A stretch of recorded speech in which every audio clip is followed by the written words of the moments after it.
All right, let's open our Bibles this morning to John chapter 12, verse 1. This is our 47th week in the Gospel of John. Doesn't seem that long to me, but I guess it's been almost a year. And we're almost halfway through. I don't point that out to tell you we're going slow, but to say to you that John is very interested in what happens next and spends, except for the last chapters, half of his book talking about 6 days or 8 days of time, so that we don't miss how much God loves us and what he has done in that love towards us. So everything kind of slows down from here. The time frame moves slower. We're going to slow down a little. I don't know if that's possible. We're going to spend 5 weeks in chapter 12 and then just kind of see where that heads. But this morning, we want to look at a dinner. It is held 6 days before Calvary. It is held at a man's house who had been healed of leprosy. It is held in Jesus' honor. It is attended by all kinds of folks, some of whom are on his side, others who are not. There are those outside the house and in the city that want him dead, and Lazarus as well. But in the course of this dinner, we get to see a lot about what the Lord knows about our heart, because it becomes the place where one woman, Mary by name, does a remarkable thing that God honors for all of eternity. And it is at that same dinner that a man who hates the Lord and loves himself decides that it will be wise to go out and betray him, and he leaves this dinner to head for the house of Caiaphas to make a deal. So he is anointed in love by one and betrayed in hate by another. But the first 11 verses give us lots to think about in terms of who these folks are and how they respond to who the Lord is and what the Lord sees in us. Verse 1 says, it was 6 days before the Passover when Jesus came to Bethany. He came there where Lazarus, who had been dead and was now raised from the dead, and there they made him a supper. Martha served. Lazarus was one of those who sat at the table with him, and Mary took a pound of very costly oil of spikenard, anointed the feet of Jesus, wiped his feet with her hair, and the house was filled with the fragrance of the oil. So Jesus comes to dinner less than a week before the cross to Bethany. It's just up the hill on the Mount of Olives. It's where Mary and Martha and Lazarus lived, but it is also a place where a fellow named Simon lived who was a leper. We are told in Matthew 26, I think Mark 14, that he had hosted this dinner at his house in honor of the Lord. Here was a man that we don't have a record of, but had to have been healed by the Lord at some point because leprosy was incurable. And though there was a ceremony in the law on the day that you were cleared of your leprosy, no one really was much. And when they were, everyone took notice. So Simon was a man that the Lord had touched and who now wanted to be, in gratefulness, host a dinner in his honor. And Lazarus came to the dinner as well, as did Martha and did Mary and others. And when you read the Mark account, Mark uses it as a flashback. It actually, Mark is 4 days from the cross when he stops to tell this story. And he does so to highlight the distinction between Mary's supreme act of love for Jesus and Judas's act of hatred in his going out from this dinner to betray the Lord into the hands of the high priest for a measly amount, 30 pieces of silver. This was a large dinner. You just start naming the people that were here. Jesus was here. His 12 apostles were here. Martha and Mary and Lazarus and Simon the leper who had been healed. You can get to 17 pretty fast. It's not unusual to think there might have been a couple of dozen people here. Would have been quite a cool dinner, wouldn't you think? People saying to Simon, so what does leprosy feel like? And how was he healed? And what did the Lord say? And after about 20 minutes, then Lazarus could speak up and go, leprosy, that's nothing. I was dead. It would have been a cool dinner to be at, wouldn't it? Everybody giving their testimony and all. Yeah, I saw Moses and Abraham, and then I'm back. It was terrible.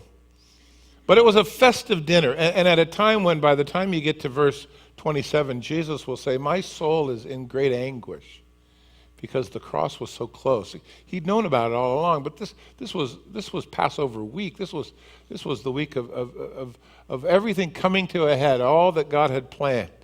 And it placed a lot of pressure on our Lord. And so this was a relieving dinner, time of thanksgiving and rejoicing, at least for most. And as they sat at dinner, or better yet, they reclined at dinner. They all got to witness this remarkable event of great love from one woman who is remarkable in her own right, because I think what we're going to learn is she might very well have been the only person in the entire story of the New Testament that was able to recognize Jesus was going to die before he did. That everyone else just kind of wrote it off, and when it came to resurrection, nobody listened at all. But she seems to have taken it to heart. So Lazarus sat, Martha served, Mary would sacrifice her most precious possession. We'll get to Mary and Lazarus in a minute, but I wanted to have you look at Martha in verse 2 for a minute. We know Martha, right? Mary's sister, and she is a servant. We met her over in Luke chapter 10, verse 38 through 42, just 5 verses. But you remember that Jesus then, a couple of months earlier, had gone to dinner at Mary, Martha, and Lazarus' home. And Martha, being the servant, she wanted everything to be just right? The Lord was coming to dinner. And so by the time he came, Mary, her sister, just sat down and in love with Jesus, looked up into his eyes, and that's the only place she was going to be that day. Martha was busy in the kitchen making sure that, the salad had a funny face on it, and she just wanted to be perfect. At some point, she stuck her head out of the kitchen with a roller pin in her hand and flour on her face. Lord, you tell her to help me. She's left me out here all by myself. And Jesus said, Martha, you're always so worried about so many things. Your sister Mary has chosen the better part. I'm not going to tell her to get up. She wants to sit here and listen to me. And we learn the lesson that you can't substitute service for fellowship with God. That's really what the lesson is there, right? You can't substitute doing for God for being with him, because he can get anybody to do. But what he wants from you is love, relationship, fellowship. We called the study in Luke, No One's in the Kitchen with Martha, because that was her big complaint. Well, here's Martha again. And remember, it's between chapter 11, the resurrection of Lazarus, and a few chapters from now, the resurrection of Jesus. And we find Martha doing what Martha has always done. She's serving, but she's different this time. There isn't just one person to feed. There may be 24 people wanting their teas refilled. There could be 24 people at this table. And Martha's just at it serving, and Mary's just sitting, and Lazarus is at the table too. And yet she's not complaining. She's not griping. There's no rebuke coming from Jesus. And I would suggest to you that something has happened to Martha, because her attitude now is one of graciousness or of gratitude, and she's still expressing her love for Jesus through her labor, and that's fine. But now it is acceptable to the Lord because it is a love-driven labor, not a works-dependent kind of relationship. In other words, she's doing this out of love. Now, if you love somebody, it really doesn't matter what the cost to you is. It's never something you bring up. This is too expensive. This is too hard. You might complain if you're helping somebody you don't really want to help. I'm tired. I quit. You love somebody. You just love them, right? And you'll give everything that you have. And Martha, that's what she had. That was her gift. And I suspect that her brother's resurrection had a lot to do with that she now fell in love with the Lord. And now it wasn't, look what I'm doing for you, and aren't you grateful? And why isn't anyone helping me? Now it's just, I just want to give God what I have based solely on what I know about him. And it's important because you're going to go to work tomorrow, some of you, many of you, and you're going to go to your job, and you're going to go back to the grind. Yeah, but if you do it out of a love for the Lord, it can be a worship time.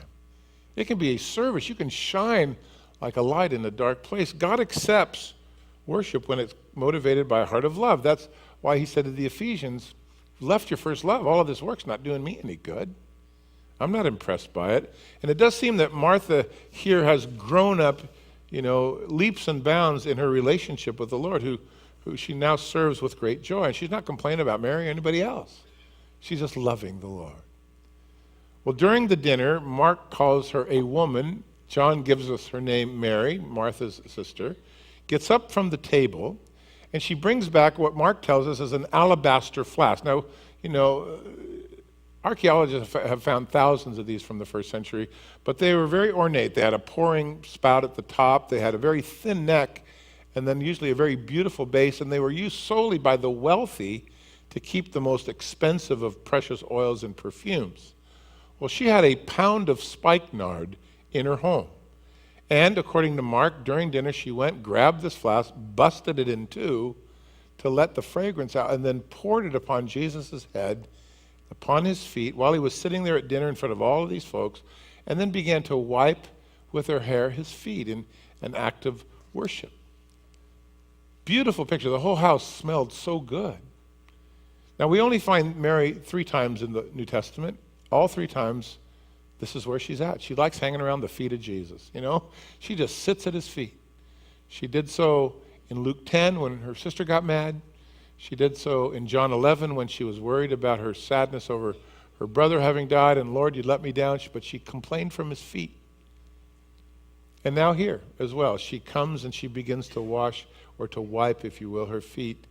And she is in the same place. Spikenard was is a very expensive Indian perfume. It is an imported perfume. And most commentators believe that it was a family heirloom that had been with them for years. Hard to prove that. We do know that Mary owned it and that she had a use for it and planned it. When Judas will complain in a minute, he will say of this gift, that's a year's worth of income. So even at $10 an hour, that's a $21,000 bottle of perfume. That's a big deal, right? You want to not let people touch. Just smell it and don't even look at it, right? You don't get to dip your finger. That's $21K right there. You're not getting near this. And she just busts that thing out and pours it all over the Lord. Expensive act of worship, but because it is motivated by great love, the figuring of the expense doesn't enter in. That enters in when you don't love, not when you do. And so she's led by the Spirit, as we will see in a few minutes. She anoints Jesus' body for what will be soon the crucifixion at Calvary. And without any fanfare and without any warning, she brings to the Lord her very best. This is what she has to offer. Now, there will be some folks that will complain, as we will read in a minute, but when Jesus hears the complaints, he says to her in Mark 4, or to them, why do you trouble her? She has done a good work for me.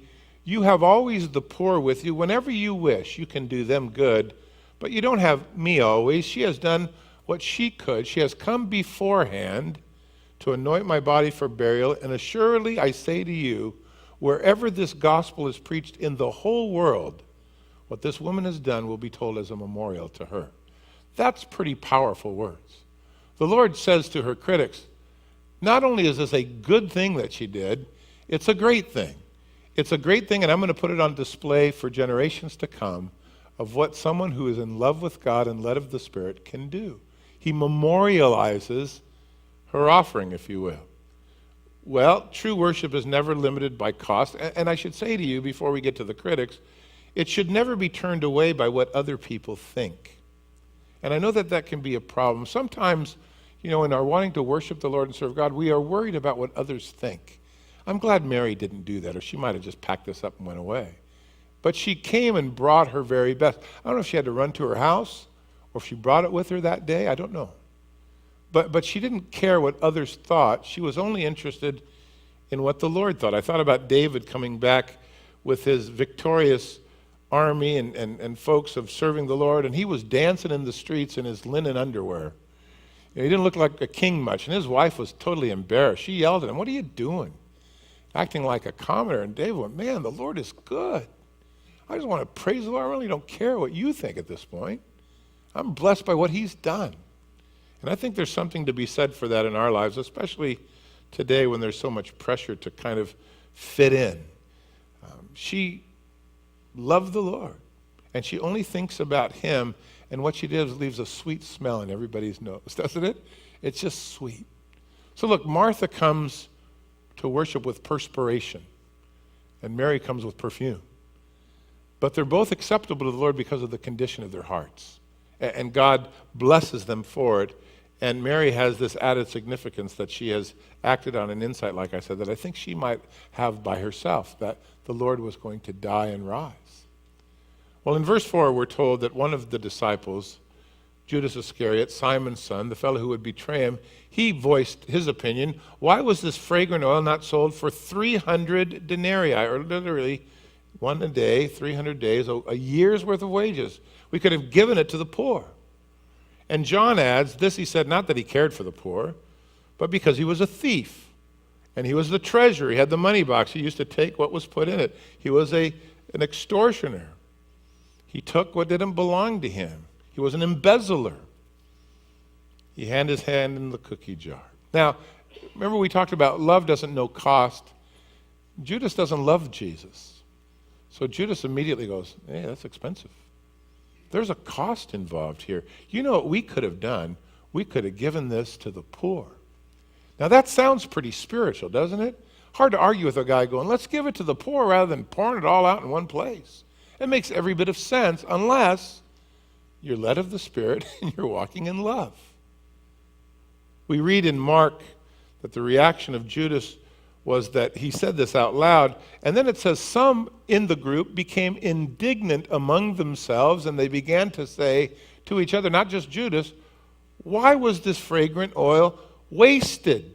And then the end of verse 9 of Mark 14, it says, they began to criticize her sharply. Now imagine you in love with the Lord, and you bring the best, and you're just led of God's Spirit, and you just want to serve him, and then you do it, and people start going, what a waste. What is wrong with her? She probably didn't know what that was worth. Well, her family's going to be sad. She'll find out she poured all that out. And she starts getting attacked, right? They start to turn on her as opposed to, applauding what she has done. And so here the enemy, Judas, the disingenuous guy who begins to complain, soon begins to get followers from the believers of Christ. Folks who will ultimately walk with him were made indignant by Judas's ultra-spiritual, disingenuine comment, even to the point where they began to sharply criticize Mary. Isn't it interesting that the deceiver can lead others to become critical saints? And now they're doing something you shouldn't do. They're judging the motives of others. What's wrong with her? Aren't you glad critical saints don't exist anymore today? They're just in the Bible. Isn't that good? Well, Judas was at the dinner with Martha and Mary, and Judas is a dissident. Judas is a false believer. He is an imposter. He's a poser, right? He has been around for 3.5 years with his own agenda, and no miracle, no preaching, no message, nothing has changed his heart. He is here because it's profitable to steal out of the bag. I don't hardly have to work. I get to hang out with Jesus. Everyone seems to like him, okay? And I have a never-ending supply, and I just have to cook the books. And that's what he did. He is such a wicked man throughout the scriptures that no one would, at least that knows the Bible, name their children Judas. But notice Judas, man. He sees an offering given in love and says, yeah, that's too expensive. He immediately goes to the cost, right? And John, looking back, writes in verse 6, he was a thief. By the way, the word thief in Greek, klepto. Now you know Greek. He's a kleptomaniac, right? He steals all the time. So Mary was acting under the impulse of love and of the leading of the Spirit. I don't think she ever stopped to go, I wonder what everyone's going to think when I give this to Jesus. I don't think that entered her mind. She just wants to give this to the Lord. That was her motive. It was pure. I doubt she was ready for this kind of public at dinner with 24, 25 people sitting around humiliation. I think it would have been unbelievably difficult for her to work through this had not the Lord spoke up. And that, their remarks must have cut her deeply. But I thought about that. I remember when I graduated college and I went to, I had a really good job. I was actually moving to Japan for my job when I was offered an assistant pastor job, and I took it for virtually no money. And I had 2 children and a wife, and my mother said to me, why did we put you through school? And I said, well, Mom, this is what the Lord wants me to do. This is stupid. What you're doing is stupid. And my father came in and said, you're stupid. And then your friends came in, what are you doing? Are you nuts? You got this great career. That's a stupid move. It's only stupid if the Lord didn't call you to it. For me, it was the smartest move I ever made. Did it look good on paper? Absolutely not. I don't know how it worked out. But when the Lord's in it, you don't have to worry about cost. He'll figure that out, doesn't he? And so Judas and the other folks, the critics, they watched and they passed judgment standing away. But look, there's nothing wrong with leaving a high-paying job to go to the mission field. There's nothing wrong with giving everything you have for the sake of a soul. That's really what God is interested in. And that has far more value to him. So how foolish are we? Well, we certainly want to serve the Lord. But notice Judas has no love for Jesus, So he sees the cost immediately. That's all he cares about. And he even has an ulterior motive. I could get my hands on some of that. The bag's kind of low right now. We could have used that money. By the way, just as a side note, maybe you've noticed it before or not, but Judas is the only fellow who didn't live in the north in Galilee. The word Iscariot in Greek literally means a man of Kerioth.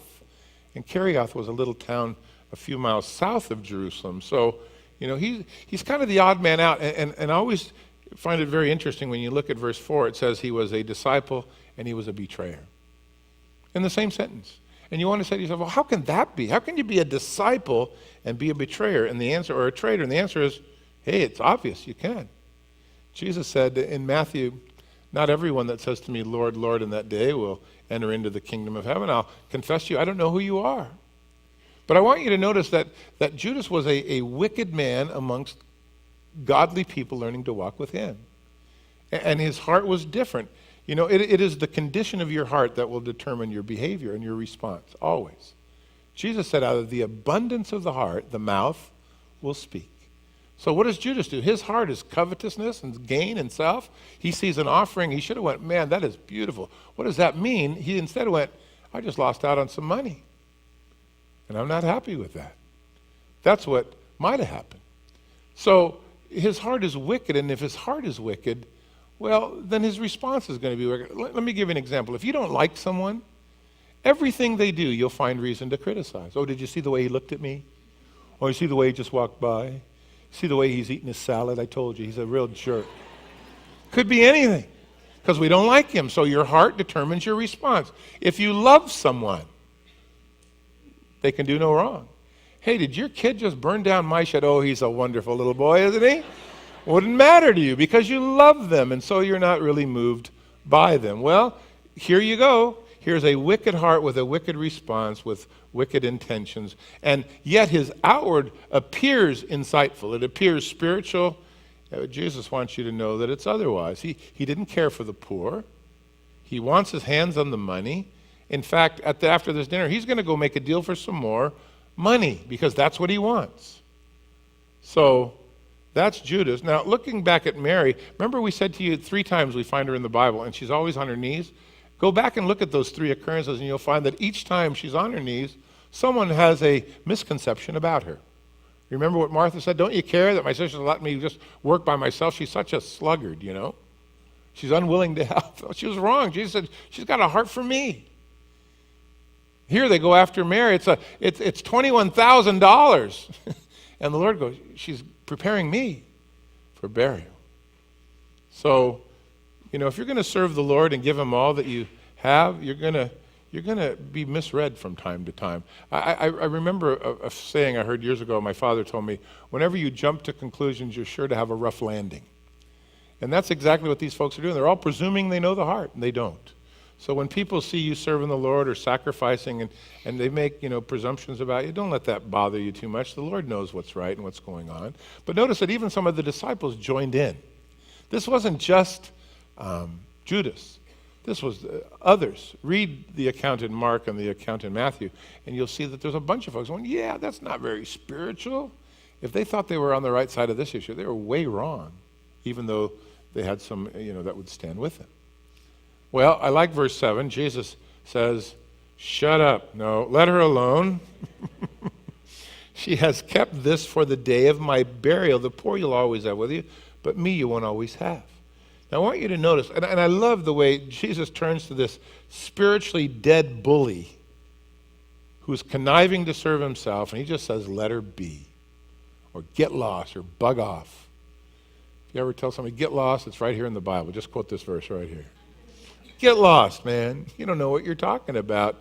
But then he says something very interesting. There's more to it than that. He says, she has saved this, or kept this vial, if you will, or this flask for the day of my burial. Now that's a pretty interesting insight, because Jesus now suggests Mary knew what she was doing and had pre-planned this, right? She has kept this for the day of my burial. Now, if you were around in the first century and you were Jewish, when you died, you were always buried with a ton of spices, pounds and pounds of it, because in the natural consequence of death, decomposition sets in and bodies don't smell very good. In fact, they're overwhelmingly nauseating. However, they would overwhelm the smell with just spices and perfumes. It was just the right thing to do. Jews didn't embalm people. And so you remember even Easter morning that all of the ladies headed for the tomb of Jesus with spices in hand. And the reason was they ran into the Passover by the time he had died. They could lay him into the tomb, but they couldn't prepare him. It was, dark, and there were Passover rules about travel, and there were Sabbath day laws about work. And so they were stuck till Sunday morning. But the minute those restrictions, religious restrictions, lifted, they were going to go properly bury the Lord. They didn't anticipate he'd be alive. They just wanted to be sure that he was treated with the greatest respect. That's why they went. And so Jesus now says of Mary, she's brought this very expensive oil and poured it over me from head to toe because she is preparing me for my burial. Now, isn't it interesting that if you read through the Gospels, at least for the last year and a half of Jesus' ministry, every second day he's saying this to the disciples. Yeah, we're going to go up to Jerusalem. I'm going to be taken by the Gentiles. They're going to kill me. And then on the third day I'll rise again. He didn't say that once. He said that a dozen times, 24 times, 100 times. And the disciples did this. They never got it. They never even mentioned the resurrection. The Romans did. They said, well, let's set a guard. They said he'd come out. We'll see. Because they just assumed someone would steal his body. But only Mary seemed to go, oh, he's going to die. And remember, her brother had died. And he was alive. And I think she might very well be the only one in the scriptures who understands that Jesus is going to die, but he's going to come back. So there's no sense keeping this till he's dead, because he's going to rise.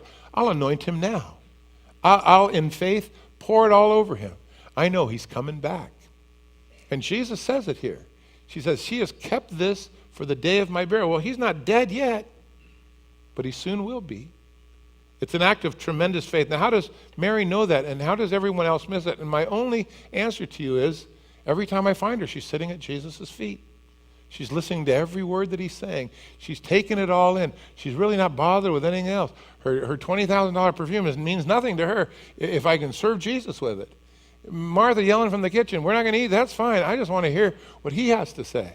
It is this ultra devotion to the Lord, I think, that brings her to a place where she understands what the disciples missed and his family missed. And that was Jesus was going to die, but he was going to rise again. David had written about it in Psalm 16. You'll not leave my soul in hell or the Holy One to see corruption, but nobody put that together. And yet Mary did. She came to dinner. I suspect she brought this with her. This was the time. This was the place. And the Lord had been speaking to her, and she was going to be obedient to the Lord. And I think if you really want to know everything that God would have you to do with your life, your best bet is to stay a long time with him. Barnhouse, the famous commentator, was once asked by a fellow, or actually a fellow said to him after a church service, I wish I knew the Bible as well as you. And Barnhouse looked at him and said, well, you'll never get there reading the newspaper. His point was, you got to devote yourself to studying. So I think the answer is where you find Mary. She acted in love. She understood the sorrow of what Jesus was going to be facing. And I think that's why Jesus in Matthew 26 says, whenever the gospel is preached anywhere in the world, we're going to bring her up. What she did is unbelievable. It's remarkable. It stands out. It's memorialized because she understood that he was coming to die and to be risen. And she anointed him 6 days before. No one would do that. You wait till they're dead, and then you get rid of the odor. Oh, yeah, there's not going to be any odor. He's not going to be left to see corruption. He's going to come out of the grave. And that's what she saw, and the Lord gives her that wonderful accolade in Matthew 26, verse 13. So I think her brother rising and hearing what Jesus was saying was like 2 + 2 for her, and it was all becoming clear. I'll anoint him before he dies. He won't need it afterwards. He'll be risen. I sometimes say to people at funerals, from now on, send flowers to those that are alive. I mean, flowers are best sent to those that are living, don't you think? I go to funerals and I go, man, what beautiful flowers. I never heard a dead person go, yeah, they are beautiful. They don't even know. Send them while you can. Bless them while you're alive. You're better off. So that's what Mary did. I'm going to anoint him now because I know he'll be back soon enough. And because of that, you don't see Mary at the tomb. You don't see Mary at the cross, because I think she's living with this awareness that there is a resurrection coming, and so she's living standing on this ground, early ground by faith of the resurrection. You'll find Mary, the mother of Jesus, at the cross. You'll find Mary Magdalene at the tomb, but I think this Mary's just going, he'll be back.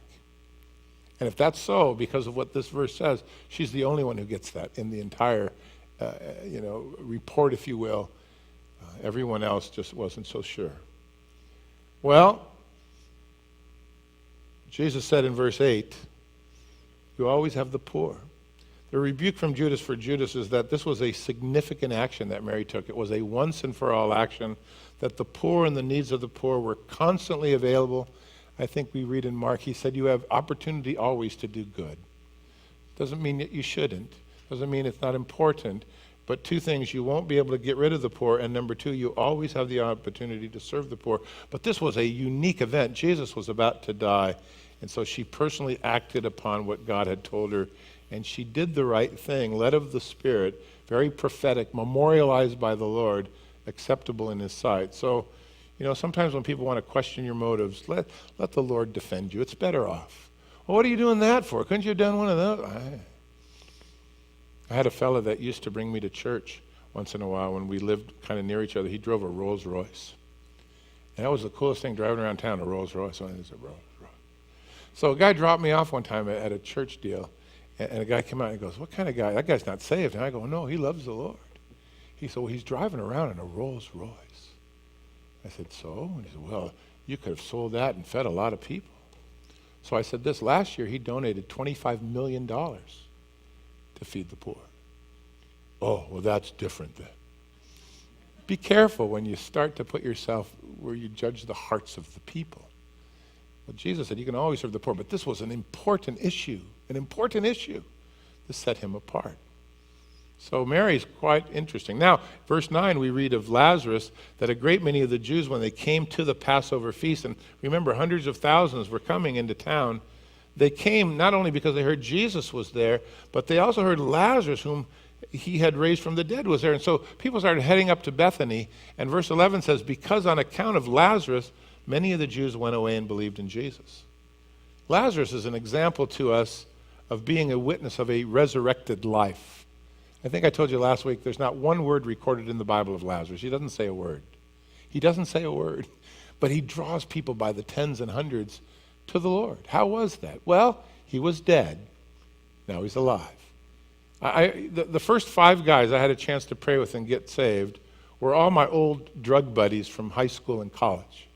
And they got saved because I got saved, and they started going, what's wrong with you, man? You're such a bummer. You never want to go anywhere. And I got to tell them what the Lord had begun to do in my life. And one by one, they got saved because they saw my life had changed. That was it. I have to preach to them? Well, eventually I had to tell them who Jesus was. But they just basically watched me and went, you're flipping out now, Something wrong with you. What drug are you on now? That's Lazarus. Lazarus was dead and he's alive. He didn't need to say anything. He just has to live the life, right? You go to work tomorrow, you live the life. You walk with Jesus, you be honest, you hard work, don't backbite, love people, die to yourself. People will see the difference because there's not a lot of people in the world like that. You'll stick out like a sore thumb, and people will want to see you. I worked for years for a company that was run by Buddhists. I was the only Christian. When I asked if I could do a Bible study during lunch, they said no. So I said, fine, I'll just start walking around praying for these people. And it's interesting, when these folks would get in trouble, the management people, they wouldn't talk to each other about Buddha. They'd come talk to me about Jesus. They'd want to talk to me. I go, well, you guys got it all figured out. No, we need you to pray. So cool. Right? That's the Lazarus approach. Lazarus never took a class in witnessing or took one in soul winning, but he has such powerful influence because his life had been changed. So is yours. You get saved, your old man's dead. Got a new man, and people are watching you to see how you're going to live and how you're going to respond. Samuel Chaddock, who was a Methodist minister in the 1890s, he said, when God begins to weekly raise the dead, people will gather to see it. And then he went on to say, he said, one of the key ingredients to church growth is a constant flow of new believers. Because people they're amazed when God changes lives and changes hearts. Conversion will fill empty church with empty lives made full. So that's what we're called to do, isn't it? Evangelize, or we'll fossilize. You'll either just sit and that's you waiting for heaven, or you'll get busy and begin to reach the lost. Let me ask you something. When's the last time you invited somebody to church with you? Or brought them? Or made a phone call to just invite them? When was the last time that happened? And here's the reason I'm asking you. When you do that and someone comes with you, your prayer for the service changes completely. Now everything matters. I hope they don't sing that one song I don't like because I don't think he's going to like it either. And I hope they sing that glorious one that I like. That'll really buzz it. And then they start looking at me like, you better preach right, man, because I got my buddy here. It's taking months.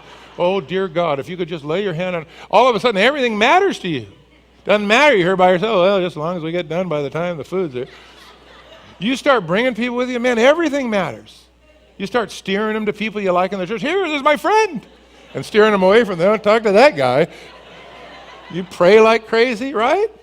Why? Because you're involved now. You're interested.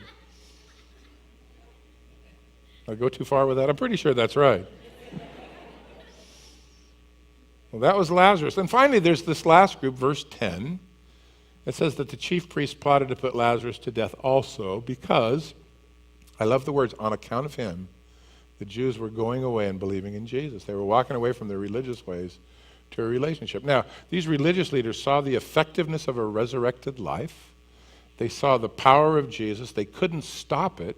So their thought was, let's destroy the evidence. Let's get rid of the evidence. Now, remember in chapter 11, that Caiaphas guy at the meeting went, you guys aren't so smart. I've got a good idea. We'll kill Jesus. We'll all be safe. We kill one guy, all of our jobs are secure. You just flip the chapter and you go, all right, you killed two guys. We're going to be fine. And then you keep reading, you realize, oh no, they're not stopping at two. Stephen's got to die. James has got to die. Peter's got to die. Paul's got to be beheaded. And pretty soon, here's the Romans killing millions of saints so that they can stop the growth and the movement of Jesus. How is that working out? We live in a society today that has the same mentality. Stop the Christians. Pull your Bible out of school. Take your nativity scenes off the public steps. We don't want to pray. We don't want God in our national life. It's just not going to work because God's not going away. In the end, he wins. So each of us should be Lazaruses. And look at verse 11. I hope this is written of you in heaven one day. Because on account of you, many people came to Jesus. That's what you want on your tombstone, right? Because of my life, many people came to Christ. That's the way you want to live. Not these opposers like Judas or these religious guys who thought, murder and power was going to accomplish much. It won't. Well, between verse 11 and 12, as we close this morning, Judas takes off for Caiaphas' house. According to Zechariah chapter 11, he is going to sell out for 30 pieces of silver. And for the next few days, he's going to look for an opportunity because according to Luke 22, verse 6, it says this, he promised them that he would seek opportunity so that he could betray Jesus in the absence of the multitudes. Or literally, let me try to get him away from the crowds where you can take him without incident. Because they were just terrified. The crowds would fight for Jesus and they'd lose. So let's find him. And they finally find him there in the garden and praying that Thursday evening. So that's Judas. But look at this one dinner, You get like the best Mary and her great love. I just give him my all, just worshiping. She knew what no one else knew about the Lord. She was willing to learn and to sit and to hear and to act, to believe. You find Martha, who has found her place, peaceful. I'm glad to serve. This is my gift. I do it out of love for the Lord. You find Lazarus, who just sits around talking about, yep, I was dead. Poking him like the Pillsbury Doughboy. You're alive now. Yep, the Lord did that. Great testimonies. And then you find folks like Judas who can even turn a couple of the would-be believers into antagonists for a while because they're listening not to the Lord but to the enemy. So God has a way of bringing out what's in your heart. But let me say to you, if you are this morning pretending to follow Jesus and you're just in church but you're not walking with him, you should be careful because eventually you're going to be devoured by your own sin. There's really no way to get away with that. And that isn't what God wants for you. He wants to give you life. He's not fooled like we are. We think you're doing fine. We apply, how you doing? High five. Praise the Lord. Great to see you. You're here every week. We couldn't be happier. I don't know what's going on in your heart, but you should know that he does. And that in the end, you're going to want to be able to hear the Lord say, because of your life, many have come to me. You don't want to be that guy that's fooled everybody, and you end up just fooling yourself. Father, this morning as we sit together, it is with great joy that we read the story of this dinner in your honor 6 days before the cross, and we just watch all the people's lives kind of laid out before us, from Martha, who has found her place, to Mary, who has more to give, to Lazarus, who's a living testimony, to the other disciples who are gathered there, but yet they're pretty influenceable. Judas, if he talks loud enough, can win them over. And yet, Lord, when you speak, then they'll run to your side. They're just kind of unsettled and not really secure yet. And then the hateful folks outside just wanting everybody dead to quelch and to quench the work of God. So, Lord, this morning, as we realize that you know all of us, I pray that as you look upon us, that we would be aware of the fact that you know what's going on in our hearts. And though no one else may, you do. And Father, that you would help those this morning that are on the edge or on the fence or just not living very honest lives, that you would show them that you have great life for those who would look to you. And may I invite you, if that's you, to come and pray with one of the pastors this morning before you go home. Just lay it out before the Lord, man. Here I am. Lord, I've not been honest. I'm not living the way I should. Help me. That's all God's looking for. That's all he longs for. That's all he desires. And if you don't know him, today you can come and open your arms and receive him, and he'll give you eternal life. That's his promise. So don't leave this morning before the Lord takes what he has spoken to you about and applies it to your heart. And those of you that are doing well, how about calling somebody and bringing them to church with you next week? What if they say no? Well, you've called. You'll make the effort. The Lord will change the heart, do the work. You got to take the step. Who knows what God might do?